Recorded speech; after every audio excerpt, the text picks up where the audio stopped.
So in this VistaCreate tutorial video, I am going to be showing you guys how to make text transparent here on VistaCreate. So the first thing you have to do is open up VistaCreate. Once that is done, go to the top left here and add some text to your document. Or to your design, my apologies. I'll add some text right here. And because we're looking at making the text transparent, I will just type in the word transparent just like that. Now, if you want to make the text transparent, what I mean by this is fairly straightforward. Go ahead and press on the text right here. Go to the top right and press on effects. Then go to where it says outline right here. Press on outline.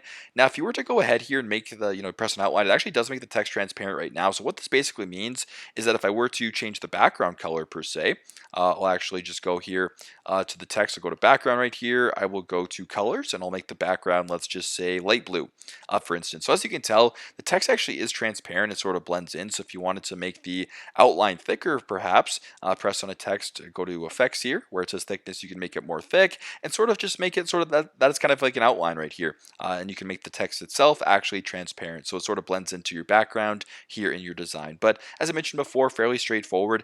This is how to make text transparent here in VistaCreate. Thanks again for watching and I hope this video helps.